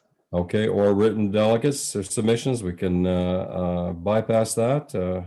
Correct. Council, we have a 5-minute recess, and I'm going to refill my water glass, and we'll see you at 8:43. Thank you, Council.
Thank you, Council. We'll come back to the meeting. Jill, has there been any oral submissions from other participants? Nope, no one has registered. Thank you very much. And applicant's final remarks. Nick, are you okay? We're all good here. Thanks. Okay, thanks very much. We will declare the public meeting closed at 8:44. Chair will, yes, Councillor Crothers, I see your hand. I'm sorry I missed it there. Yep. Oh, yeah, I was just going to move it to the severance to grant. Okay, thanks very much. We'll make note of that. Okay, subject to the 13 conditions, Councillor Crothers? Okay, Yes. thank you.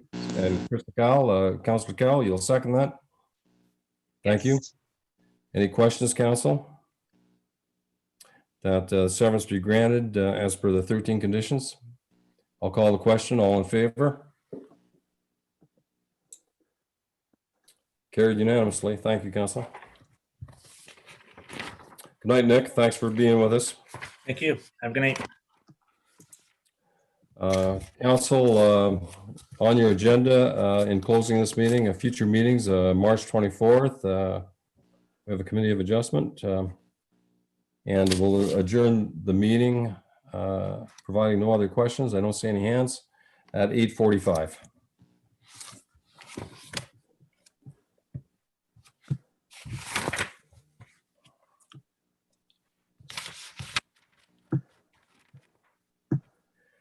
Council, we're back into regular session. Number 8 on your agenda are staff reports. Fire, I see none. B, administration job evaluations, union position. This was part of our collective agreement of 2019. Jill, would you take the floor and walk council through this? Sure, Your Worship. Council has seen this obligation, as you mentioned, in the collective agreement that it entered into, and this matter has been budgeted for. We don't have anything further on this one. I'll move it, Mayor Mayhew. Thank you very much, Deputy Mayor Wilkins. Is there a seconder for the motion? Councillor Crothers, thank you. Any questions from council? Okay. Okay, that council single source the evaluation of union positions to Marion Love Consulting in the amount of $7,500. All in favor? All opposed? Motion is carried.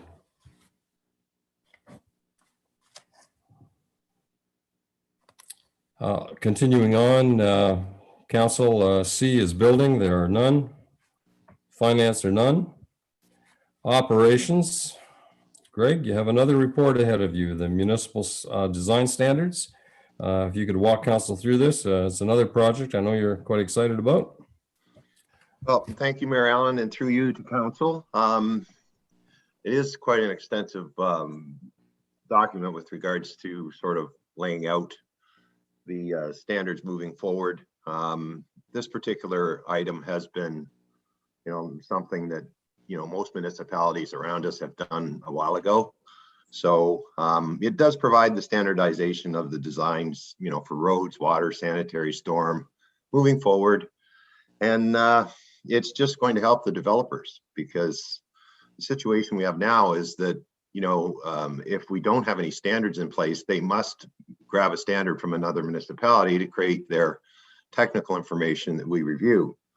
And then it means that if we're going to peer review that, which happens in every development, that we have to peer review based on somebody else's standard. So, and in most cases, those particular standards, especially with the larger areas, and typically we've been using Strathroy, Caradoc, and the City of London, is they're far more extensive than sort of a rural-based municipality really needs. So this particular project was something that I'm excited about, because it does give us the opportunity to get this information out to developers. It makes it easier for them to develop. And then the peer review becomes much easier and less expensive. And it does set sort of the table of what type of infrastructure we're going to be putting in the ground here moving forward. So, There always are connections to be made from private to public property. And it is important with every stage of our development that this document be sent to the engineers and architects that are, putting together, plans for subdivisions or plans for houses. So I will point out that there is an exclusion in the document as well for unusual cases, and that's something that you will find in these documents moving forward. Only thing I'll say about the complete document was that, I did put this, I put this tentatively on the market and asked, long before this, but long before June, when the first report came to council on this. And the pricing was, I got pricing at $90,000 for the same type of thing. That's how extensive these type of standards can get. So I'm completely satisfied with what we have in front of us today. And certainly, it will make it easier for developers in our municipality. Yes, thank you very much, Greg. We'll open the floor for questions. Councillor Cal, go ahead. I am just super duper excited about this. I have been poking every time I could about this. So I want to move the council approves the adoption of the municipal standards as prepared by SPREITS. That's fine. And Deputy Mayor Wilkins, you'll second that? Okay, thank you. Seconded by Deputy Mayor Wilkins, that's correct. And moved. We're going to continue questioning council so that everyone has a kick at the can here. Are there any questions from council? Yes, Deputy Mayor Wilkins, go ahead. Thank you, Mayor Mayhew. I asked for this at the start of this term. I had heard during campaigning from a few contractors and developers that a package like this certainly helps their job. It keeps things consistent. So it makes it easier for them and it makes it easier for our staff. So thank you very much to everybody involved in this. And I'm like Krista, I'm excited about it, and it's moving our municipality forward, especially with the prospect of some great development about to happen in our community in the next little while. So Greg, I wanted to just take a minute or a second to ask, I won't take a minute, about these red tactile plates that they're proposing at the corners. So it's a two-part question. Do those new plates hold up under the severe weather conditions we encounter? And my second part of the question is, will you be putting those in place going forward in our sidewalk replacement in Southwest Middlesex? Through you, Mayor Allen, to the Deputy Mayor. First of all, I think that when the, these little units came out at corners, to help the challenge, they weren't as good as they are today. So I think the stuff we see today is certainly put up with weather and it does a good job. Yes, we would be looking at doing that based on the plan. So, it needs continuity crossing streets, that type of thing. So, we would gradually make the movement if the actual plan, if we were replacing sidewalks where it was required on both sides of the sidewalk. So yes, that will be part of our plan. Okay, good. Thank you, Greg. Thank you, Deputy Mayor. Thank you, Greg. Council, continue on with questions. I know some have not had the opportunity. Councillor Scholdice, I'm sorry, Councillor Scholdice. Councillor Vink first, and then you're second. Mike, go ahead, Martin. Okay, thank you, Mayor Allen. Maybe I missed it, but I didn't see a cost on the recommendation. And secondly, my second question to Greg is, I think you mentioned that some of our neighboring municipalities already have this municipal standard. Would SPREIT have done those municipal standards for the neighboring municipalities, and would that be saving us some costs then? Go ahead, the cost of it and SPREIT's association with it, Greg, if you could answer that. Yeah, I'll try the second one first. Through you, Mayor Allen, to Councillor Vink. The second one is yes. We piggybacked another municipality and probably, saved a lot of money in the creation of this document. What was the first question again? Sorry. The cost. Oh, the cost, this is an extension of a report that I've already got approved to council in June 10th of summer. Okay, So just, that price, I could certainly send you that staff report with the price on it if you wish, Councillor Vink. yeah, I think it might have been around Yes, but 48,000 or No, something like that. no, it's under 20,000. Under 28, okay. Kristen would be, I can't remember exactly, but Kristen, Yeah. I don't know if she would know, but. Kristen's on our screen. I am. Yeah. I don't have it. I can look for it.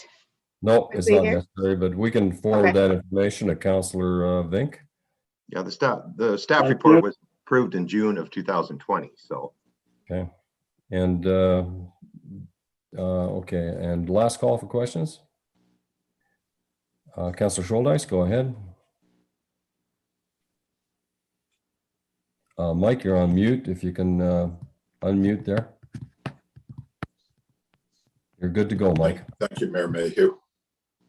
I'm just looking for some clarification on page 1 under analysis of the report.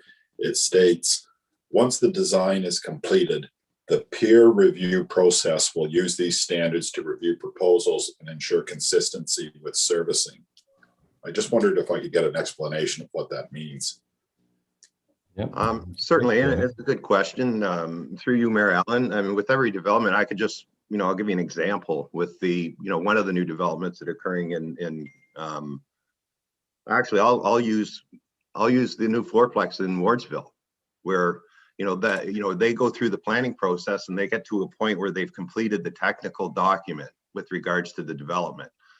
We have a peer review engineer that now takes that information and does an independent review of their technical information to make sure it's consistent, make sure it's consistent with our standards, make sure it's consistent with the way the standards in which it was created itself. So sometimes there are, this peer review process goes back and forth a little bit. I try to mitigate that as much as I possibly can and mediate the process so that I don't have engineers talking to each other and causing developers and proponents to have costs that they wouldn't normally have. That happens on a regular basis. And most of the time during the peer review process, like in the case of the fourplex, where the design required 4 clarifier tanks, that was brought back to 2 during the peer review process. So we look at the technical aspect of it. We look at the stormwater management plan for properties. And those engineers that we bring in to peer review are basically looking at the technical part of it on our behalf. Okay. Councillor Scholdice, I think that was a wholesome answer. Last call for questions. Councillor McGill, go ahead. Yeah, thank you, Mayor Mayhew. It looks like a good plan, and it certainly is a good idea in the first place to have a plan. So I'll certainly be supporting it. But could you send off that cost information that Councillor Vink asked for to all of us, everybody on council? Thank you. Yeah. Okay, and Jill, I see your hand up there. Yeah, I think Kristen just noted that in the budget, this was approved for about $20,000. We can go back and pull the report with the specific amount, but the other piece that maybe council will recall is this was coming from that municipal efficiency and effectiveness money that we received to try and make things more efficient and effective. So this was a good use of those dollars to that end. That was good. And Councillor Cowell, one more question. I just wanted to add, I remember that we may have budgeted for a certain amount, but it came way under budget because I believe they had just done a similar one for Watford, if I'm wrong. And so they said that it would be like they gave it to us for an incredible price because we initially were going to put it out to market. But like you had mentioned before, some of them were going for $90,000, and this was barely a drop in the bucket in comparison. So when I first read this report, I was like, wait a minute, didn't we already approve this? And then I realized that it was actually the standards and not just moving forward getting the standards. So I'm just super excited. I read it and I was like, this is above my head, but I'm still excited about it. That's good. Well, we'll move on. We have Councillor Cowell has moved the motion. Deputy Mayor Wilkins has seconded the motion. We've had a wholesome discussion. This will speed up the process, take away some red tape, and make it easier both on staff and our developers. I'll call the question. All in favor?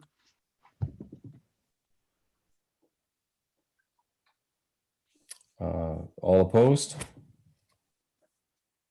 Motion is carried. Well, Greg, you've got a tool in your toolbox. And I, through you, Mayor Allen, I do have the price. The price was quoted to us between $10,000 and $12,000, and it came in under $12,000. Oh, that's amazing. Yeah, that's good. Okay, continuing on with the agenda, council. It's 9 o'clock. We want to get out before curfew here. Notice of motions. It's 21 hours. None. Yes, Councillor Crothers, I see your hand up. What would you like to inform council of? I'd like to make a notice of motion. I mentioned this in the last meeting. If we could take $20,000 from the surplus, it was the money left over from the assessment for hard surface and sidewalks in Southwest Middlesex, and add that to this year's sidewalk allotment. I believe there was about roughly 23,000 left from that assessment. Oh, yep. Okay. That's fine. Krista can do some work on that with Greg for the next meeting. With that, bring it up at that point. You can consult them, and we can bring that notice of motion forward at the next council meeting. Will that satisfy you? Yes. Okay, thank you very much. Jill has that, and staff, I just remind Councillor Crothers that staff are very helpful. Ian, Kristen will confirm the dollars are available, and staff can help you with that wording, and it's a good idea. We'll put that before council at our next meeting. Thank you. And Mike, do I see your hand there, or are you just stretching? Are we on announcements, Alan? Or where are we at? I just wondered with. No, right on number 9, notice of motion on the agenda. Okay, no, okay, sorry about that. No problem. Number 10, moving on, correspondence and petitions. None have been registered. No business has been moved. Unfinished business is done. New business from the consent agenda. We dealt with that, council.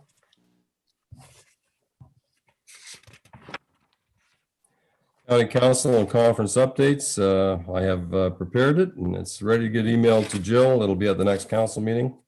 I'll have that in your information package. 14, announcements, council. Anything on your mind? Councillor Schuldice, you've been waiting for this one. Yes, go ahead, Michael.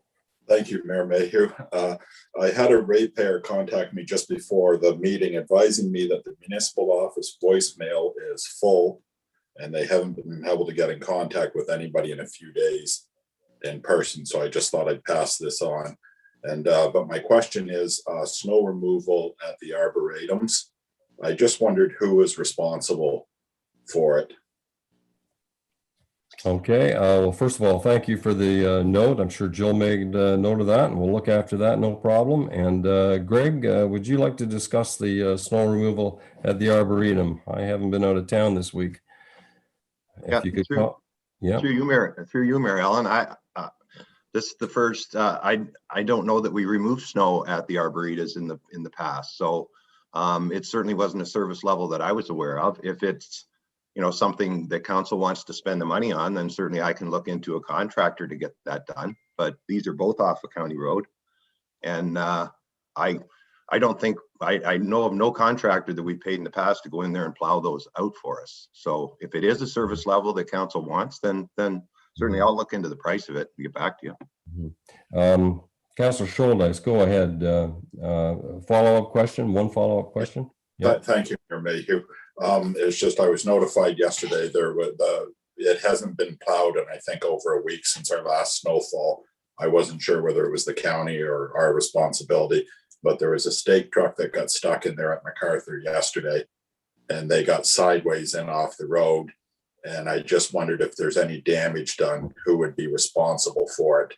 I'm hoping that there isn't any, but you won't know until the snow melts. But they got wedged in there pretty good because the snow was so thick. Yeah. So I'm just wondering if we're not going to be plowing snow, if we shouldn't be blocking those roads off to avoid this. Yep. Or putting up some signs saying that no winter maintenance is a prime example. We see that on many roads where there's no houses, and that might be an option that Mr. Storms can consider as well. No winter maintenance. We built that on kind of a natural habitat to grow, and that's perhaps a discussion for another day. But I can see the benefit of a sign. Perhaps Greg can think about that and inform council of make some inquiries in that. Yeah, through you, Mayor Allen, I'll find out if the county had plowed it before. I know we haven't plowed it this year. Yeah, I know. Yeah, I don't miss any. Yeah. Okay, Greg. Well, we'll leave that with you. We know it's in good hands, Greg, and you can get back. And of course, you can reach out to Councillor Scholdice and inform of your progress, or me, and I can inform Mike. Councillor Cowell has her hand up. Go ahead, Councillor Cowell. I just wanted to remind council that when incidences like this occur, especially on municipal property, what I recommend that ratepayers do is call the emergency line that is set up for Public Works. They've been exceptional at it. And if it is a county road, they usually direct the county to do it. But I find that it is one of the best ways to inform our staff of situations like that, especially if there may be damage done to the municipal property. Okay. I'm not even sure what the base of the road is there. Mike, go ahead, Councillor Scholdice. Thank you, Mayor Mayhew. It's a concrete road in through there. Just one other thing. I just got a phone call just before the meeting as well, so I thought I'd bring it forward. The street light at the end of South Street in Glencoe isn't working again. I know it's been looked at recently, but perhaps it might have to be replaced. I just got notified earlier that it's not working again. Through and Mayor Allen, can through you to Councillor Scholdice, can you email me the information, because we send that on to the contractor to get those done. I know that they wait; they just don't do one at a time. So, but if it's in, if it hasn't been fixed, then certainly give it to me again, and I'll get it over to the contractor. I think it was fixed once, and it was working for quite some time. They just notified me that it just stopped working the last couple of nights. Yeah, and if you could send me the location, that'd be great. Okay, Mike, if you can fire an email. I know I was just going to say that councillors, I don't think there's a day goes by that I don't send several emails to Greg and Jill. So, and they're acted upon quickly. But we appreciate the reporting, Councillor Scholdice, and it's really easy to hit a forward button, as our Director of Operations informed us, and he can forward it to a party that can look after us. Jill, a closed session, none are anticipated. We have bylaws before us. We have 2 bylaws. Would someone like to move the adoption of those? Yes, Councillor Bartlett, seconded by Councillor Crothers. And council will certainly give you the privilege of speaking to any of those. If there's any questions, I'll wait a second. We have a mover and seconder that the bylaws be given first, second, and third and final reading. All in favor? All opposed? No, I got you. Yep, all in favor. Unanimous. Martin, your hand came up slow there. But I saw you. It's the internet. Yeah. Future meetings, subject to change, nothing on there. And if council, I want to thank you again for your effectiveness tonight. We have a couple of good projects underway, a couple of good consultant reports, and now we have to turn those recommendations into solid projects is the answer now. The meeting is adjourned, Jill, at 9:07, and thank you very much. Good night, Greg. Good night, council.